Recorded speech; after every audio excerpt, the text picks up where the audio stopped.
जहां प्रेम संकल्प बन जाए और संकल्प समर्पण बन जाए, वहां विवाह केवल रस्म नहीं, आत्माओं का मिलन होता है। आज की कथा में हम देखेंगे कैसे एक पत्र से शुरू हुई यात्रा 4 विवाहों में परिणत होती है और एक पिता की आंखों से बहती विदाई पूरे मिथिला को भाव विभोर कर देती है। राजदूत अयोध्या पहुंचते हैं। उनके हाथ में महाराज जनक का पत्र है। महाराज दशरथ उसे पढ़ते हैं। उसमें लिखा है, स्वयंवर में श्रीराम ने शिव धनुष भंग कर सीता का वरण किया। अब मैं चारों भाइयों के विवाह हेतु आपको आमंत्रित करता हूँ। मिथिला की बेटियां आपके पुत्रों की जीवन संगिनी बनेंगी। कौशल्या, कैकेयी और सुमित्रा तीनों रानियां भाव विभोर हो जाती है। भरत और शत्रुघ्न प्रसन्न और अयोध्या में उत्सव की तैयारी शुरू हो जाती है। राजा दशरथ परिवारशाह मिथिला पहुंचते हैं। जनक और उनके भाई कुशध्वज स्वागत करते हैं। मिथिला दीपों से जगमग है। जनकपुरी में मंगल ध्वनि गूंज रही है। राजा जनक कहते हैं, आपके चारों पुत्र हमारे लिए वरदान है। आज मिथिला की बेटियां रघुकुल की दीपिकाएं बनेंगी। मिथिला की भूमि आज साक्षी बनी है 4 पवित्र बंधनों की, 4 जीवन यात्राओं की शुरुआत की। जहां मंत्रों की ध्वनि है, वहां भावनाओं की गूंज भी है और इन 4 विवाहों में हर रिश्ता एक आदर्श बनकर उभरता है। माता सीता का विवाह प्रभु श्रीराम से, ये केवल एक राजकुमारी और राजकुमार का मिलन नहीं, ये प्रेम, मर्यादा और समर्पण का संगम है। जैसे धरती ने आकाश को स्वीकार किया हो, मौन पर पूर्ण। माता उर्मिला का विवाह लक्ष्मण से, ये त्याग और निष्ठा की प्रतिमा है। जैसे छाया ने सूर्य का साथ चुना हो, तप में, संघर्ष में और सेवा में। माता मांडवी का विवाह भरत से, ये संतुलन और धर्म का प्रतीक है। जैसे वाणी ने विवेक का साथ पाया हो, शांत, स्थिर और न्यायपूर्ण। माता श्रुतकीर्ति का विवाह शत्रुघ्न से, ये सेवा और सौम्यता का संगम है। जैसे पुष्प ने सुगंध को अपनाया हो, कोमलता में शक्ति और विनम्रता में गरिमा। चारों विवाहों में केवल रस्में नहीं निभाई गई, जीवन के 4 स्तंभ स्थापित हुए। विवाह विधि पूर्वक संपन्न होते हैं। ऋषियों के मंत्र, पुष्प वर्षा और जन जन का उल्लास। विवाह के बाद विदाई का समय आता है। जनक की आंखों में अश्रु है। वे दशरथ से कहते हैं, राजन, क्या आप कुछ दिन और रुक सकते हैं?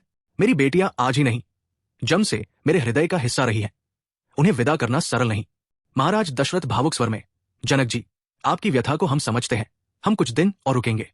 महाराज जनक सीता को देखते हैं और स्मृतियों में खो जाते हैं।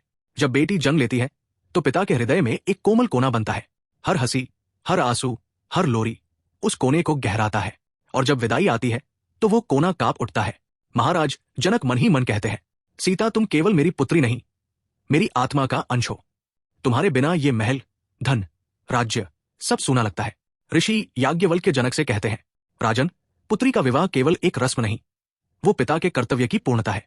अब सीता का धर्म श्रीराम के साथ है और आपका धर्म उन्हें विदा करना है। जनक मौन हो जाते हैं, फिर सिर हिलाते हैं। उन्होंने सीता को आशीर्वाद दिया और कहा, पुत्री, अब तुम्हारा मार्ग अयोध्या की ओर है। मेरी शुभकामनाएं तुम्हारे साथ है। चारों राजकुमार अपनी नवविवाहित पत्नियों के साथ अयोध्या लौटते हैं। अयोध्यावासी दीप जलाते हैं, पुष्प बरसाते हैं और जयघोष करते हैं। कौशल्या, कैकेयी और सुमित्रा अपनी बहुओं को गले लगाती है। राजमहल में मंगलगान होता है और रघुकुल में नव प्रभात का आरंभ होता है। विदाई केवल एक रस्म नहीं, वो जीवन का सबसे भावुक मोड़ है। पिता का हृदय, बेटी की आंखें और समाज की मर्यादा सब एक साथ बहते हैं। आज के युग में यदि हम इस भाव को समझ सकें तो परिवारों में प्रेम, सम्मान और संतुलन बना रह सकता है।